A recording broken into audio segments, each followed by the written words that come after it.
दिए छोटी छोटी झलकियों के माध्यम से हम उनके उन संस्कारों को भी जानेंगे, क्योंकि हमारी श्रद्धा आचार्य श्री पर बहुत अधिक है।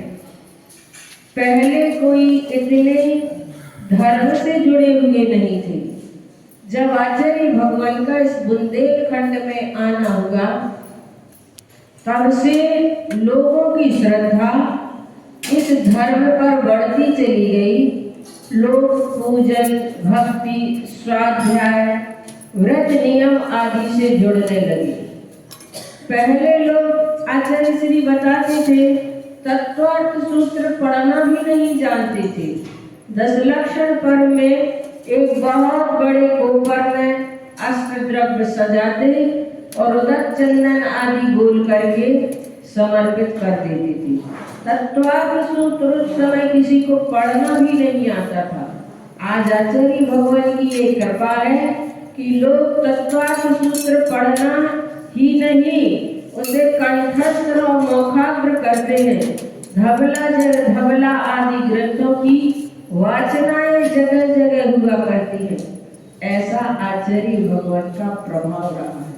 उनकी ऐसी महिमा और उनका ऐसा चमत्कार इस बुंदेलखंड में देखने को मिला कि जब आचार्य भगवान ने सागर में ग्रीष्मकालीन वाचना की थी और ग्रीष्मकालीन वाचना के बाद आचार्य भगवान चातुर्मास करने के लिए संघ सहित नैनागर बिहार करके पहुंचे, तो बारिश नहीं हो रही थी उस समय, और बारिश के कारण से सारे लोग बड़े दुखी थे, बहुत परेशान थे कि बारिश का समय है पर बारिश नहीं हो रही है। एक बार आचार्य भगवान सुबह सुबह शौच के लिए जब मंदिर से निकले, तो गांव के सरपंच आए और गदगद कंठ से आचार्य भगवान से कहने लगे।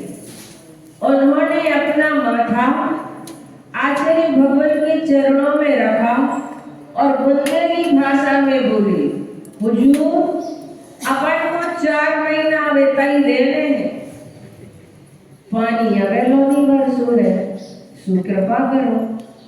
आचार्य श्री ने तो सुना, आशीर्वाद दिया और आगे बढ़ गई। बात आई गई हो गई, पर शाम होते होते काले काले बादल छाने लगे, घटाएं घनघोर होने लगी और दूसरे दिन से तो मूसलाधार बारिश शुरू हो गई। प्रथम बारिश थी, सारा नैनागिर भीग गया और नैनागिर का जो जल मंदिर वाला तालाब था पानी से पूरा भर गया। 3 दिन तक लगातार मूसलाधार बारिश होती रही। तो चौथे दिन फिर सरपंच जी आचार्य श्री के चरणों में आए और कहने लगे, तो नहीं कही थी, बहुत होगा, खूब कृपा करी। आचार्य श्री ने तो सुना और अपने आप में लीन और तल्लीन हो गए।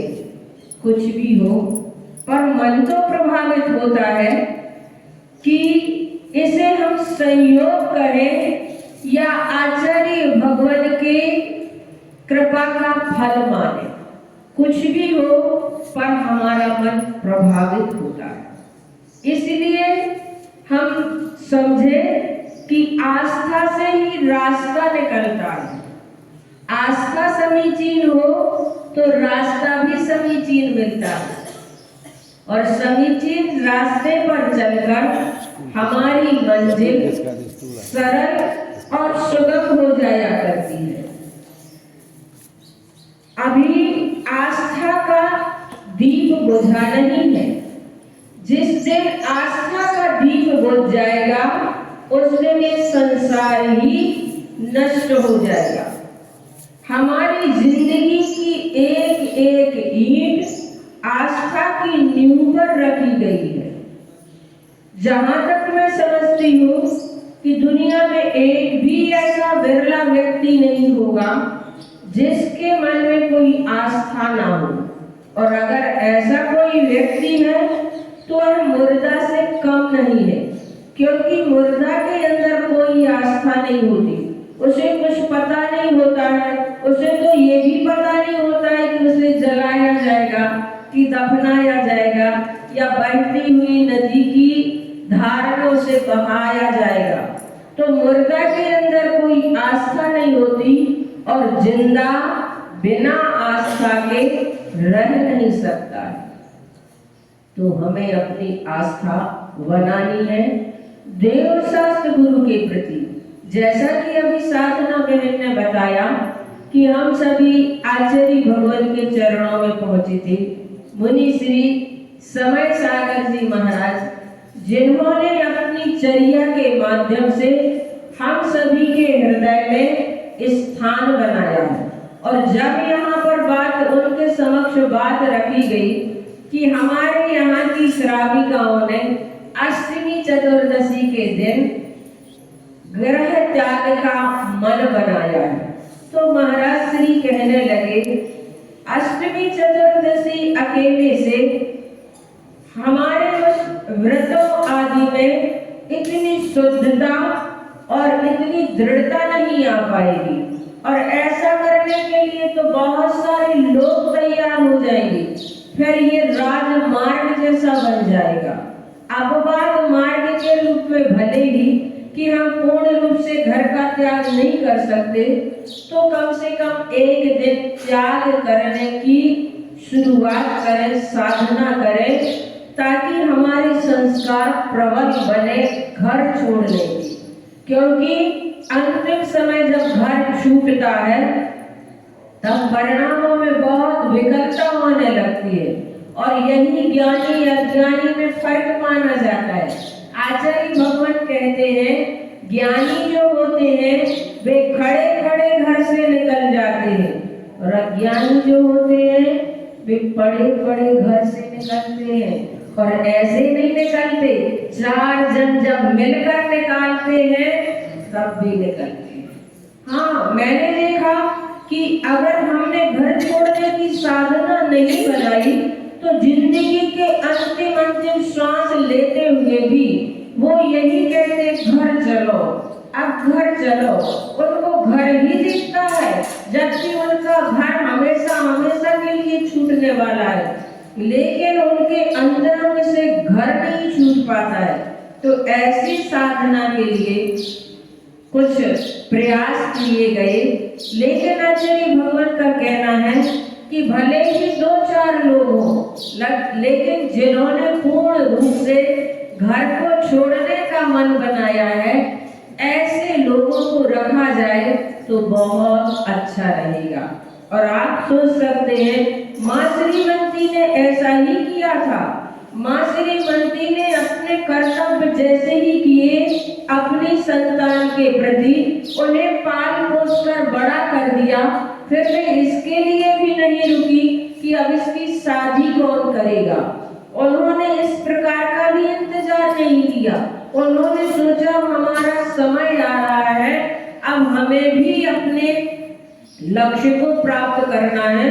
तो वो भी ऐसी ही स्थिति में महावीर को छोड़ करके दीक्षा ले लेती है। कितनी दृढ़ता उनके अंदर होगी। सोचें, आप विचार करें कि उन्होंने अपनी जिंदगी में कैसे ऐसे संस्कार दिए होंगे जिन्होंने पूरे आदिनाथ भगवान के उस मार्ग को अपनाया है।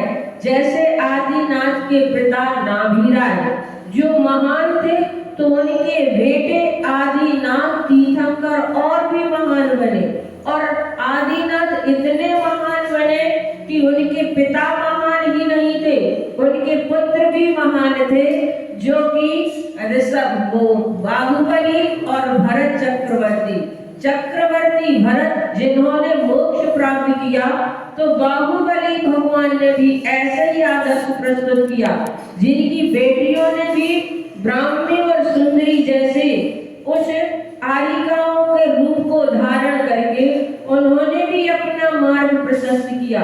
उनका उनका पूरा खानदान रत्नों की खान था। और ऐसे ही आचार्य भगवान के बारे में जब हम सोचते हैं तो उनका पूरा परिवार इस प्रकार से ही रहा। ये पिछले जिंदगी के संस्कार होते हैं जो सब मिलकर के वहां एकत्रित हुए और उन सभी ने कल्याण किया और हम सबका भी मार्ग प्रशस्त किया। ये मान करके चलना, बुंदेलखंड के कितने घर से साधु बने हैं, पर बहुत कम घर के लोग ऐसे होंगे जिनके माता पिता भी उस मार्ग पर निकल गए। लेकिन आचार्य भगवान के माता पिता तो उससे पहले तैयार थे, लेकिन कुछ कर्तव्यों के नाते उन्हें घर में मल्लप्पा जी को रोक करके रखा और जैसे ही उन्होंने समय देखा तो उन्होंने उस समय का सदुपयोग किया। तो ऐसे ही मुनि आचार्य भगवंत समय सागर महाराज जी हमेशा यही कहा करते हैं कि जिस पथ को अपनाया है, जिस मार्ग पर बढ़ रहे हैं, तो उस मार्ग की हमें गरिमा रखनी है, उस मार्ग के गौरव को हमें और बढ़ाते चला जाना है। समझौता करने के लिए हम कैसा भी अपना कर ले, ऐसा नहीं करना। तो बहुत अच्छा लगा, महाराज श्री ने मार्गदर्शन दिए। मैंने पत्र लिखा था कि महाराज श्री यहाँ की श्राविकाओं की इच्छाएं इस प्रकार से है, आप थोड़ा सा मार्गदर्शन दें कि उन्हें किस प्रकार से आगे बढ़ना है। तो उन्होंने यही कहा कि अनुव्रत, महाव्रत और प्रतिमाएं जो होती है, ऐसा नहीं होता कि 1-2 दिन के लिए प्रतिमा ले लें फिर बाद में अपने हिसाब से जीवन जिए। प्रतिमाएं जो लेते हैं, संकल्प जो लेते हैं, जीवन पर्यंत के होते हैं और अखंड संकल्प हमारे जीवन में अतिशय और चमत्कार को पैदा करने वाला होता है। अखंड संकल्प भले ही 1 साल का क्यों ना हो, लेकिन अखंड संकल्प होना चाहिए। जैसे लोग रात्रि भोजन का त्याग करते हैं, लेकिन कुछ परिस्थितियों की छूट रख लेते हैं और उस परिस्थिति की छूट के कारण ही हमारे जीवन में कोई अतिशय और चमत्कार पैदा नहीं होता। पहले के लोग जो संकल्प लेते थे, जैसे खदरसार भील ने मांस का भी त्याग किया, कौवे के मांस का त्याग किया, तो उसने ऐसा नहीं सोचा कि अब परिस्थिति ऐसी आ गई है, अभी ले रहे हैं, बाद में प्रायश्चित करके पूरा कर लेंगे। ऐसा नहीं किया, उसने किया संकल्प की जैसे हमारे प्राण भी चले जाएं तो भी हम उसे ग्रहण नहीं करेंगे। मांस को, कौवे के मांस को, सिर्फ इस प्रकार का उसका संकल्प उसके लिए सद्गति में कारण बन गया।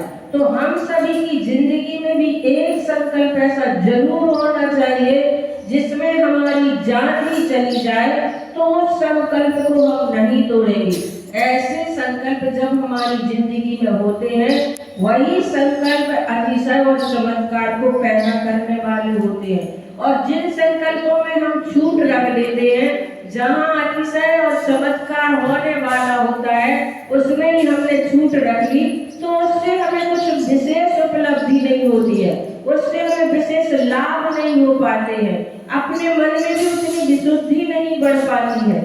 इसीलिए महाराज श्री ने बहुत अच्छा,